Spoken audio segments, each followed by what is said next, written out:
Hello, this is Raving Rendell, and I, in one of the rare things, I got interested in something it's no real news now. I was checking Twitter and there were people announcing it about 6 hours ago. Of course, these are the people that are in Cologne at the gaming event, I'm sure. Bioware just announced a new 4 versus 1 game called Shadow Realms. Um, I'm going to say right off the bat, I'm not a huge gamer. I like video games. That's not the point. I love video games. The thing is I just don't have the money to keep up with the system. Like I like Guild Wars 2, but I don't have 50 bucks to spend on it, so I play. I played once when they had a free weekend. Same with WildStar. I'll play in betas, but unless it's free after that, I can't really do much with it. But apparently there's a thing going on right now. I was reading chat as it was going, and apparently there's a Fable Legends was the start with this 4v1. And I looked at Fable Legends, and actually it looked kind of familiar. I remember seeing Winter, and I signed up for the beta there because I think Winter looks really cool. This is the thing that got me into this, and I'm sure it's like this in all other 4v1s. I only know of 2 others. I know of Evolve because people mention that. I don't really like Evolve. That's more of a cyberpunk thing, and just dirty, gritty future world. I mean, for fuck's sake, pardon my French. Forgot YouTube, my bad. But I've been playing a dystopian future area on Second Life for 8 years now. I'm not into that. You know, steampunk, yes. There was a steampunk one. There's a Steam World or something that I was in the beta of, and it is free, and I've crashed my computer and forgot to put it on. That kind of thing I don't mind. But dark, gritty, cyber future, just it's a dime a dozen.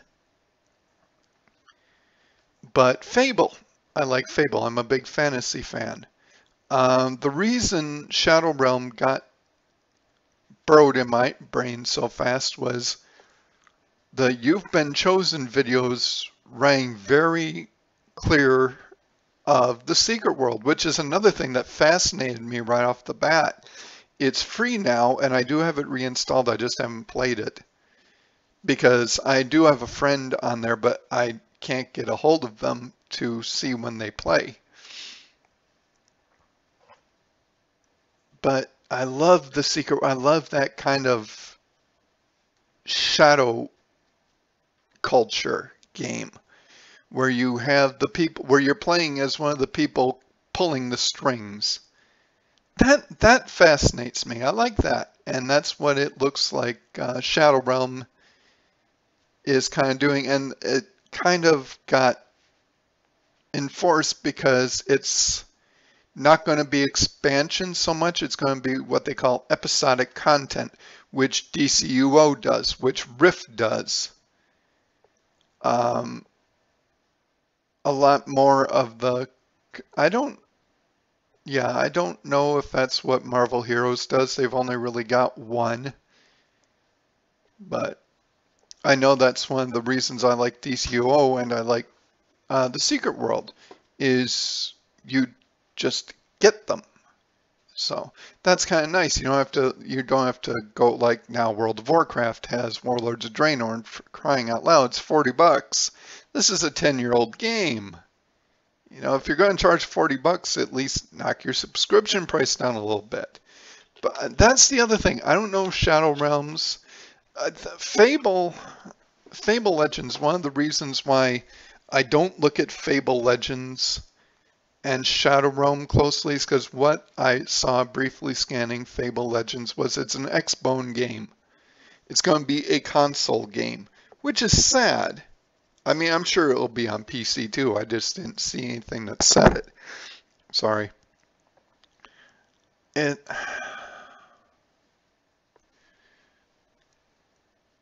I can't afford a console. It's just too much front end cost, and I don't have a TV I could really play it on anyway. So if it's not out for PC, I don't really see it. I wish somebody would have given a list of, oh, well, this came out and this, that, and the other thing. Because like I said, somebody said that about 4 of them came out at once. I'm assuming, or got announced. None of them are out yet to my knowledge. Fable Legends isn't. I know Evolve isn't. I don't know what the other 2/3 were. If you know, as they say in PBS Idea Channel, put it in the doobly-doo down here in the comments section. That's such a fun word. I'm waiting for that to be in Urban Dictionary.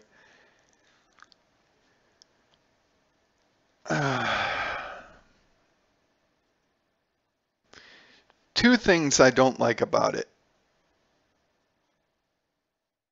Well, actually, one thing I don't like about the game, the other thing I don't like about the reaction. One is no solo play. It's basically an inverted MMO.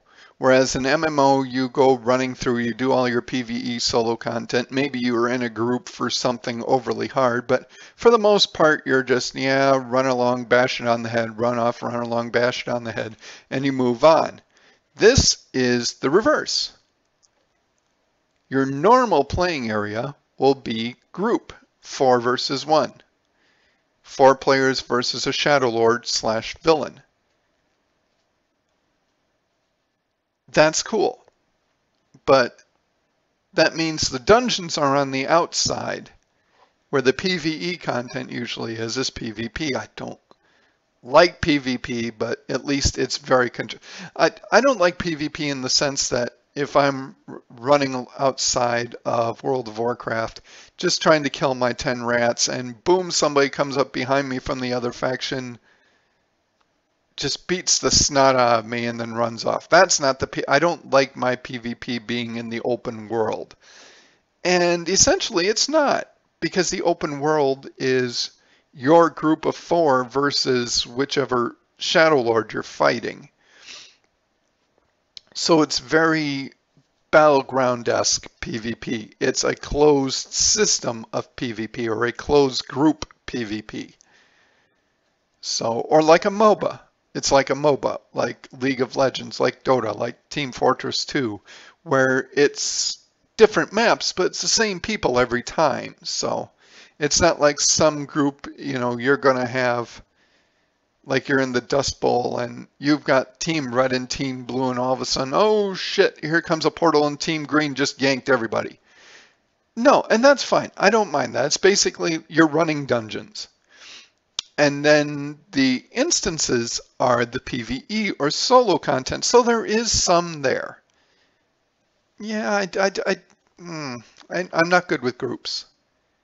If I can get 4 other people, like Donna Sugars, who is the person I know who plays the Secret World, might like this. Chaos Infinitum or Richie from Finite Exposure might like this.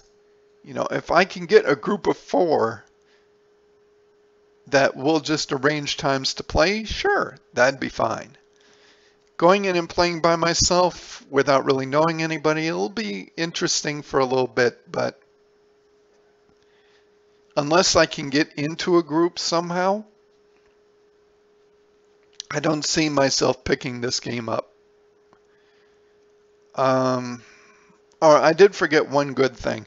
Players will have a normal character, at least one, I'm assuming more, and a Shadow Lord character. So you will have the ability to play both hero and villain. Or I almost said both face and heel if you're a wrestling fan. Good guy and bad guy you can play. I've been begging for a way to play a bad guy, because I think that's an untapped resource. Of course, now if these were just released within the last year, well, it took you long enough. been making these damn games for 24 years and you're only now getting around to it. Now see, this is one thing I like, is because this may be the stepping stone. I'm sorry, I'm used to my camera being over here. Or I'm actually used to my notes being over here.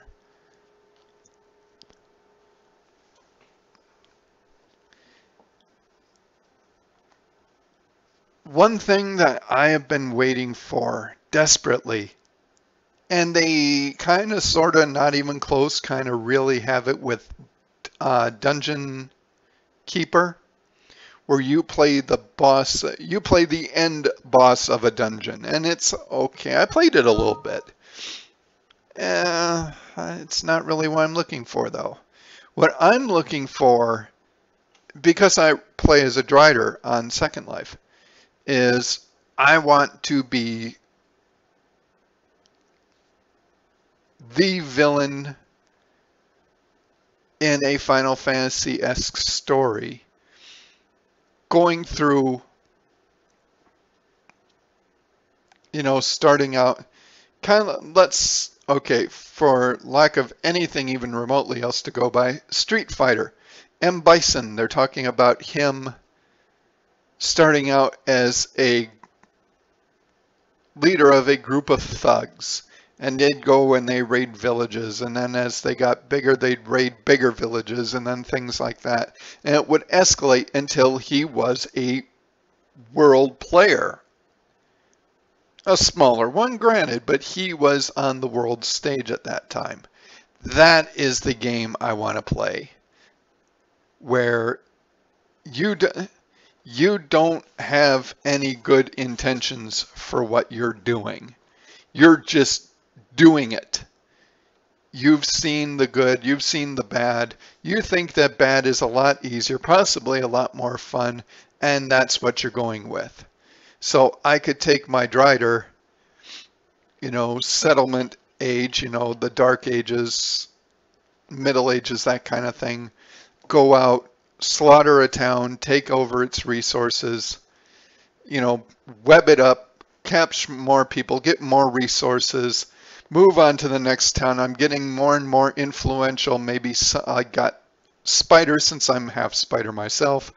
I've got those taking over the towns I've taken. So I'm gradually building myself out. Think of Warcraft. You know, orcs versus humans, Warcraft 2, Warcraft 3, where you have your base at the beginning.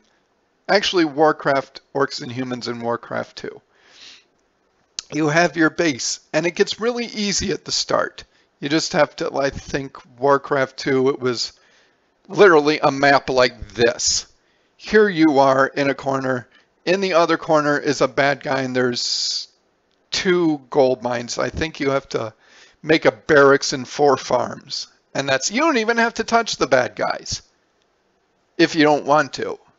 Or actually, no, they don't have a base, I don't think, do they? But there's like 6 bad guys around. So you go around, you beat the snot out of the bad guys, whichever side you are. You mine you get gold from the mines, and yay, you win. And then the next time, well, now you're a little further out in the world. So that's what I'm waiting for. That's what I want to play. D&D would be really good because you got so many weird things. You could be a Drider. You could be a Beholder. You could be a Mind Flayer. That'd be a good one. It'd be like the Plague Inc. has a thing called the Nurak Swarm, which is the only way you can win that game without killing anyone.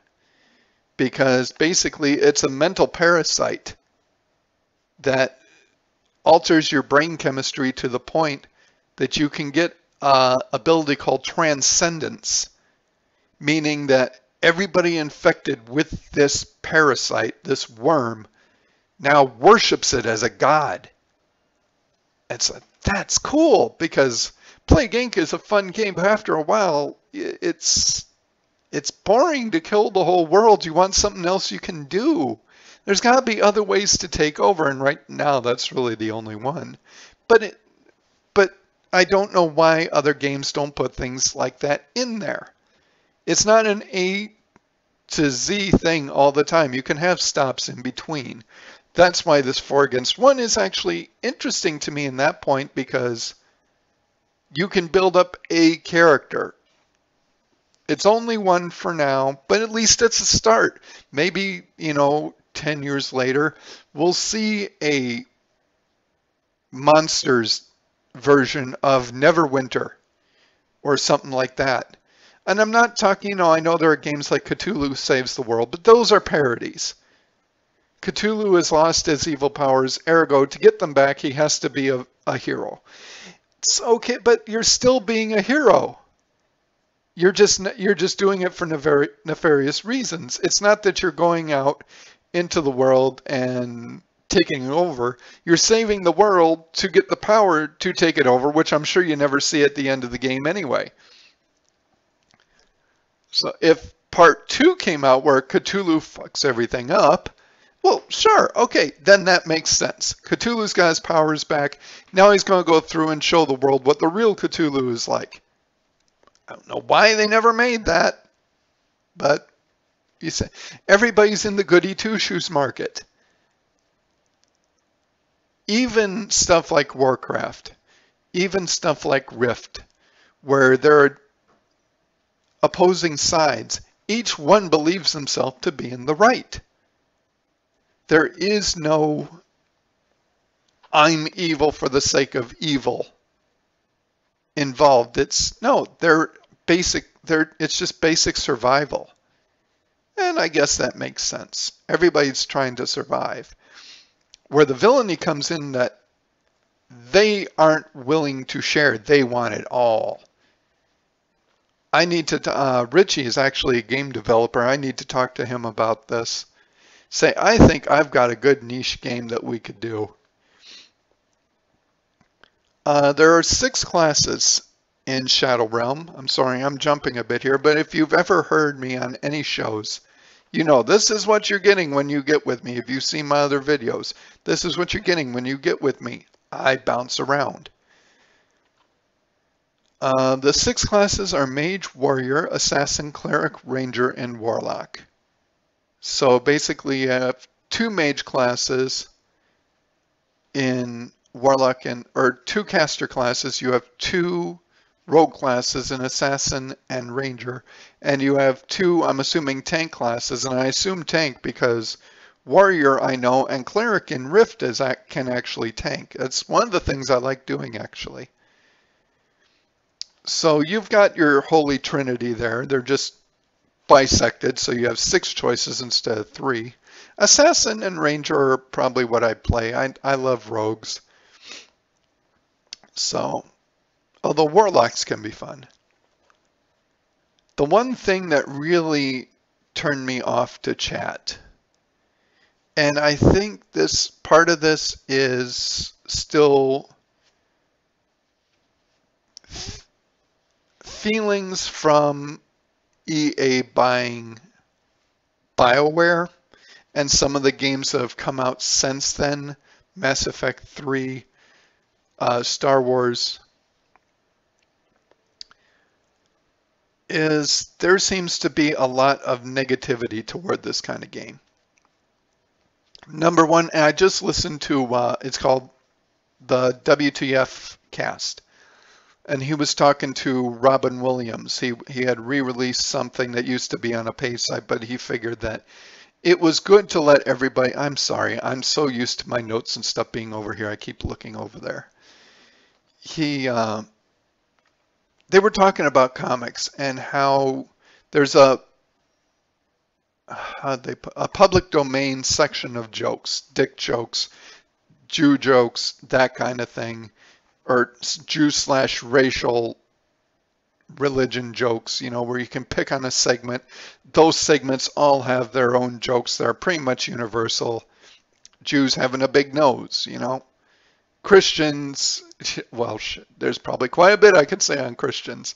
Now that I opened that door, a whole bunch came through and I'm not sure which one to pick. Well, we can go for the lowbrow. Priests and kids. Okay, that's a cheap religion joke. But everybody can make it. It's a fallback joke. When you sense the crowd is slowing down, then you throw out this public domain joke. Oh, ha ha, ha, we've heard that and you're back in business. The point is that there are some topics, they mentioned the president. How somebody would, if you had a sheet, well, what are you going to talk about tonight? And you had 4 people, and like, well, I'm going to talk about the president. Well, you can't do that. I'm going on before you, and I'm going to talk about the president. Well, no, the president is a public figure. The president is a entity. You can talk about him all you can take it from different sides. So that would be the next step. Instead of 4 heroes versus a Shadow Lord, have 4 villains versus a hero who can go through, who can rally towns and stuff like that. That'd be a neat way to go to shift from everybody good to PvP to PvP again, and then everybody bad. That'd be a neat. I realize can't see my hand. What the hell am I doing? But I think the thing that got to me was everybody was like, oh, been there, done that, that everybody's releasing these now, and nobody's gotten a written, well, this is gaming, come on. I looked, there's a site called My Abandonware that has a lot of DOS games, and they date back to, I think, 85, 84 or 85. When you go that far back and you realize people have been coding games and stuff for that long, you're going to run out of ideas. Of course, somebody makes a new idea. Hey, we never thought about that. Let's make one too. Of course, you're going to do that because it's a brand new field to play on.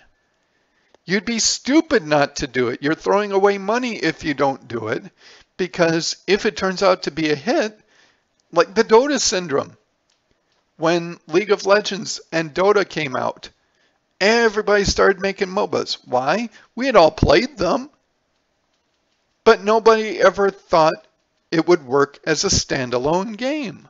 Well, gee, it does. So of course, if somebody hears, hey, 4-on-1, let's get out of the perfect square of players versus AI, and let's throw another player in there. Let's mix things up. Why wouldn't everybody go out to try it? Hell, if I knew how to do it, I'd try it.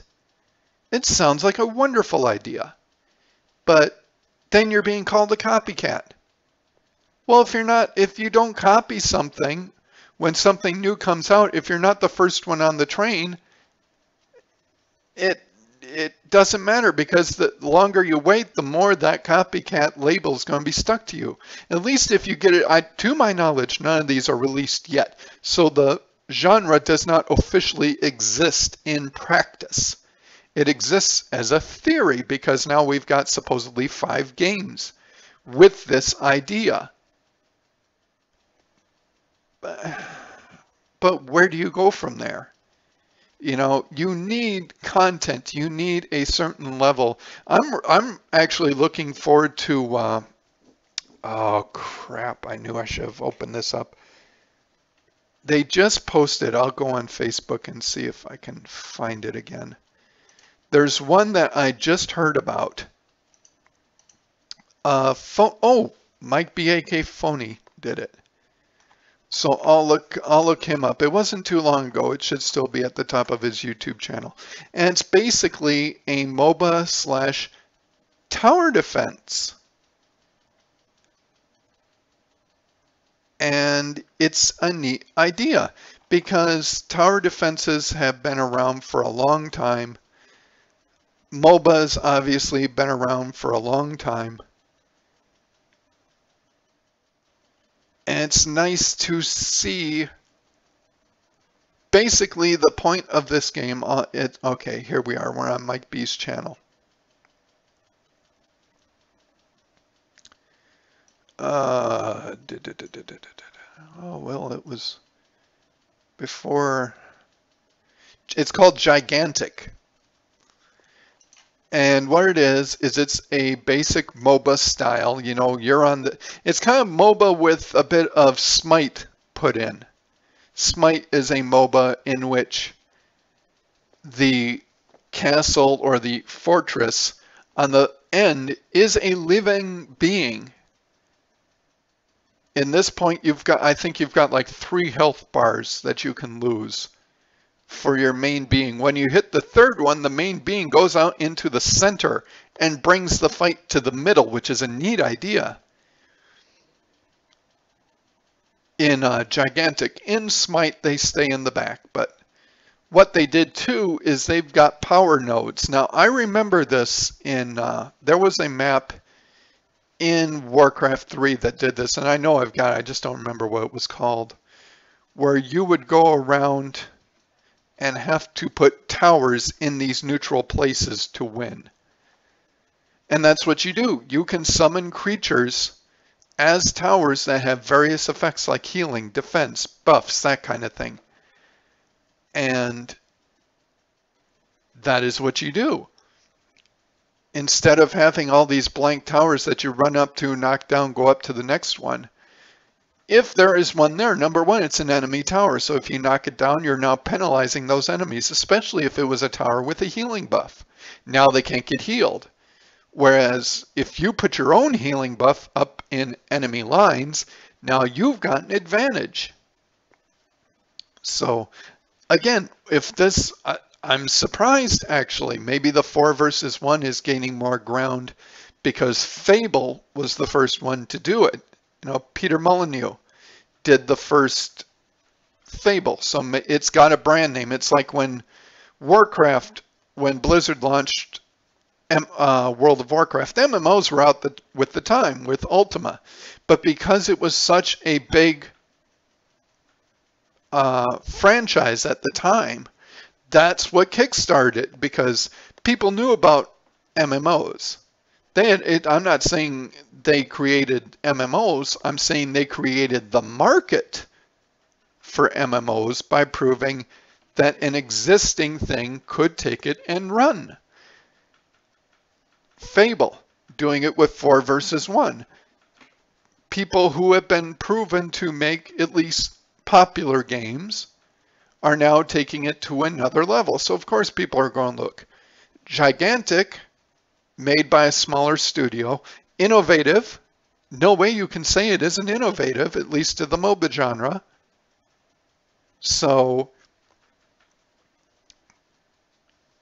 what we're going to do is, we'll see. Well, because I think if Gigantic takes off, I know I'm moving my hands and you can't see it. I'm terribly sorry. If Gigantic takes off, it'll be like League of Legends. There was Dota, I believe Dota 2 was in production. I don't remember. I can't, chicken or the egg, I don't remember which one came out first. But because of those two, Dota being an obvious sequel to Defense of the Ancients in Warcraft 3, League of Legends taking that, customizing it, skinning it, coming out with the custom skins, the custom stuff like that, and really pushing it. If Gigantic can work with that on the League of Legends scale, I think that'll be something that you see. You'll see the tower defense / MOBA become a thing, which it really should. You know, maybe League of Legends can create a special map for it, like Black Garden in World of Warcraft, or the escort quest where you have a resource that you have to get from the beginning to the end, which is a Team Fortress thing. But they're both in Warcraft now, so maybe they could incorporate it. And if they incorporate it, you know, Dota, Smite, League of Legends, that kind of thing, then it will pick up and more people will do it. So, but yeah, getting back to the haters, we'll call. The first thing they really started doing was hitting on graphics. You know what? If you are somebody who can only look at a new game, granted, it's not a new idea, obviously. I just hadn't heard about it, but like I said, I'm not very much of a gamer. I like games, I just can't afford to play very many. if you're going out and you're expecting that no game will ever be a reskin, it's not the right word, but a regurgitation of previous things, well, you're a fucking moron. That's how things progress. They don't go from, okay, here's A. Oh, we're just going to skip all the way to Z now. No, you have to go through the alphabet. You have to progress. You work little bits in at a time. You push it just a little bit farther. And then when you're there, you push it a little bit farther. Again, I'm moving my hands. You can't see them. I need either a higher chair or I need to move my hands up. But they were all, and it went on. It was a 1 hour thing. It's on Twitch, I believe. I forgot to grab the, oh no, I'm in first stream. I do believe I posted it. And hello on first stream to Barry Lee, and Steele just came in. Oh shoot, I didn't post it. Well, I've got the email, so I'll just grab it before I post that.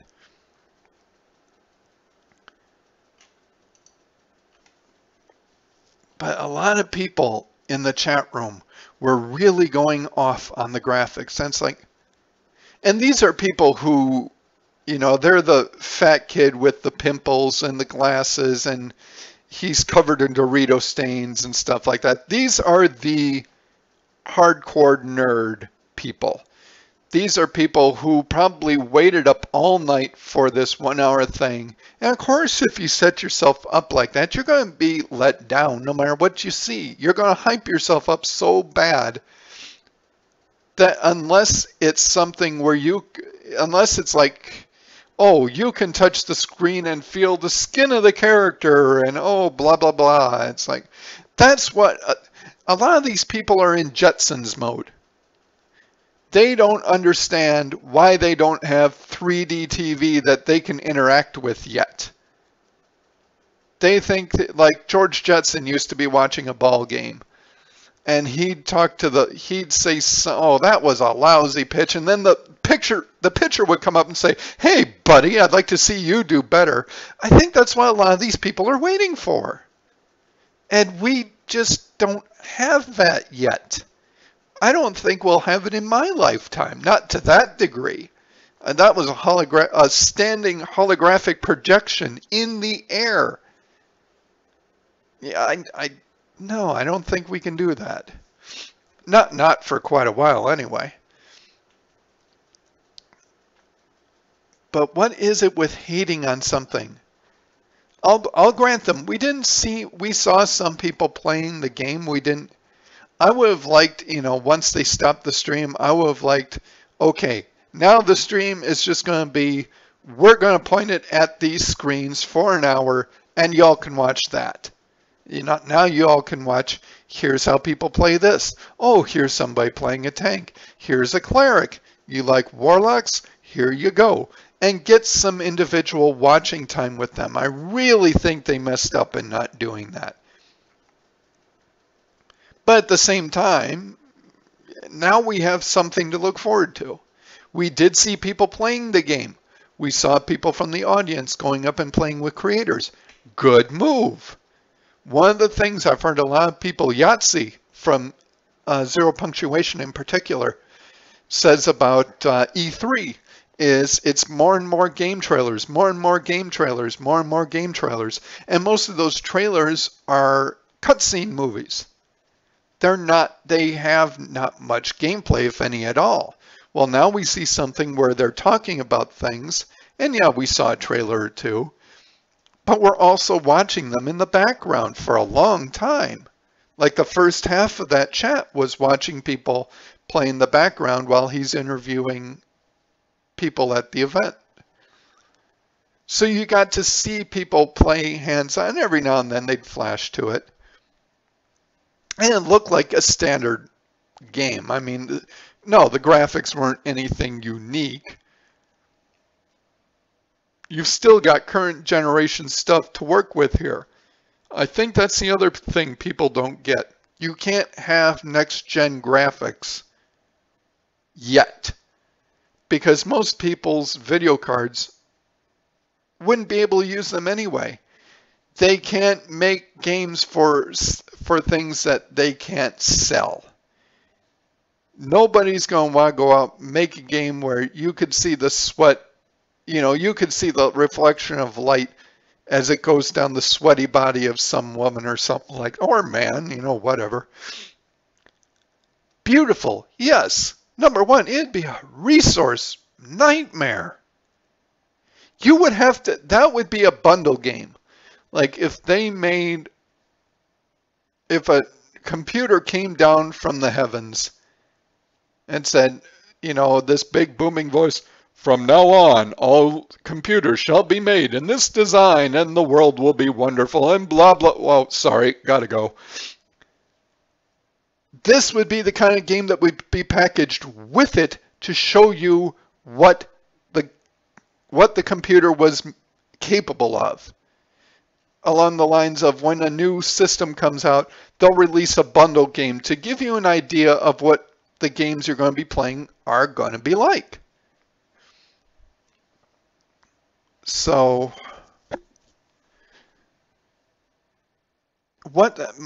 my ultimate thing on graphics is, what's the point in making a game that nobody's computer would be able to handle?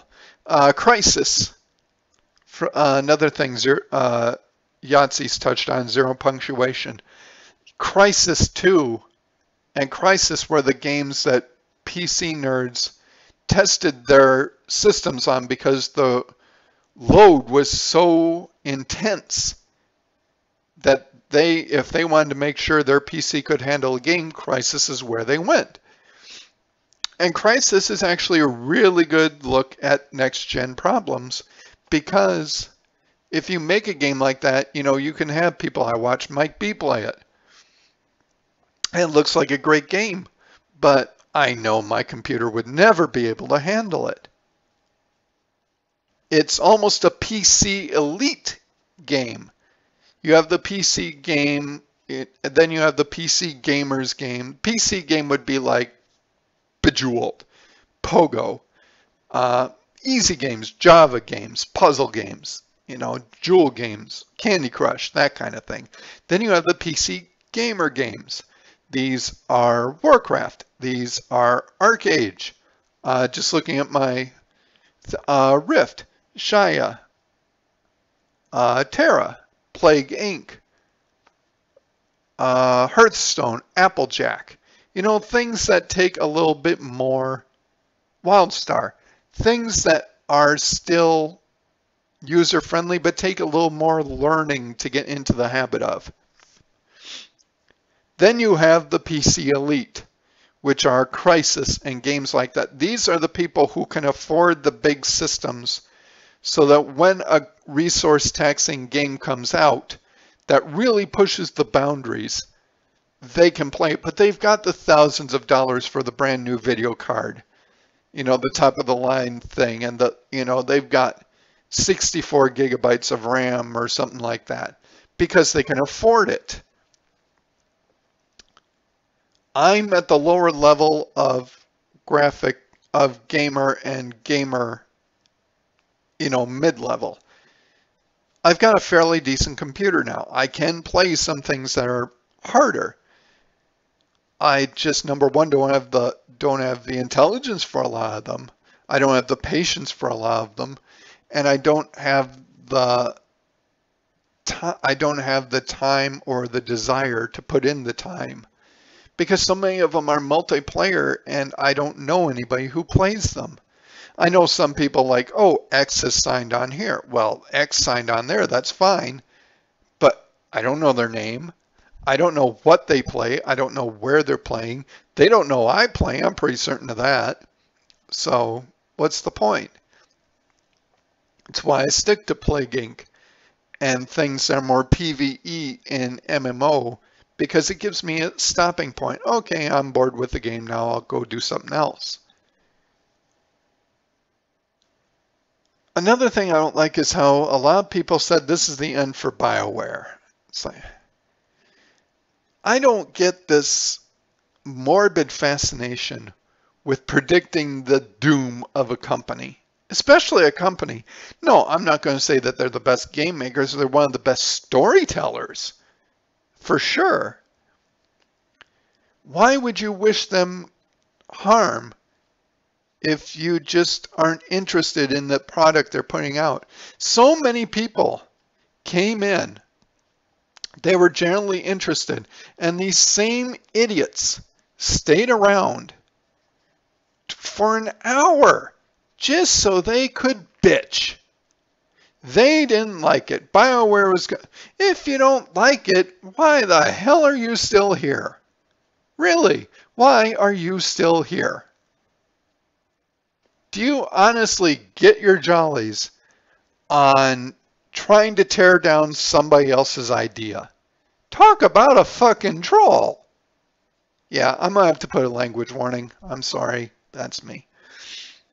But seriously, why do you come out to something where people like me who had never heard of these types of games, found the concept interesting, just wanted to sit down, find out what all the hubbub was about, or the hubbubaloo, I guess was the word I was looking for, and just generally get an idea of where gaming is? Why do you have to come in, oh, me, me, me, me, me, me, me, me, me? Well, I don't give a shit what you think. These are the people who go to EA. These are the people who pay for the live streams of EA and BlizzCon. And they are anal about being kept up at the top of things. Some of us, i.e. me, just looked at the You Are Chosens, found it interesting because, like I said, I love the secret world. So I thought it was a very interesting concept. So I forced myself to wake up at 7:30, and then the fucking thing didn't start until 9. But I forced myself to wake up. I got up, I was on there, I was waiting, I was interested. And then to see all this, you start looking at chat. It's like, yes, these people are talking, they're making excellent, but what the hell are these people going on about? Did I miss something? Which apparently I did. Fable Legends. So this is not a new idea. But again, if they don't jump on the new idea, they're idiots because they're throwing away potential money.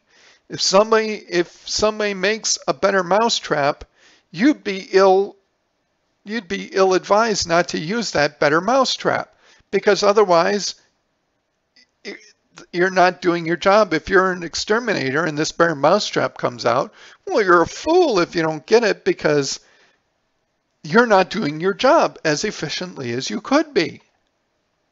Same thing with a game developer. If the game developer goes in a certain style, i.e. MOBAs, and somebody comes out with a different take on that style, gigantic, Shadow Realm, that kind of thing, you're a moron if you don't jump on the bandwagon because that's how you survive. And people don't get this. I don't know why it's so hard for people to understand this. It shouldn't be that hard. At least I didn't think it would be that hard. Maybe it is.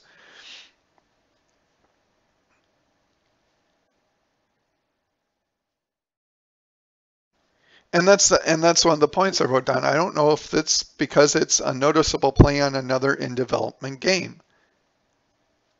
I don't get it. I don't see the problem with this. The graphics are not going to improve until technology can get up to the point where they can improve. They're not going to put out aforementioned skin, water glistening on skin graphics if 75% of the people who purchase their games can't buy the game. What the hell good does that do? You can make a game like that for the PC Elite if they get on it and people look at it and like it. And NVIDIA, oh, hey, look at that. Let's put these in more computers so more people come buy the games. And yeah, they can catch up. Too long didn't read. Shadow Realms, amazing idea. Glad to see that there's going to be a lot of choices for this style of game coming out. When these games do come out, I think it will help whatever kind of genre this creates to really get a good foothold and get moving when it comes out. On having to play with 4 people, if I get in the beta or the alpha, I'll certainly try it, and we'll see what I can do from there. I just wish people would give the fucking thing a chance before they jump down people for just trying to survive in a business. Yeah, that's basically it.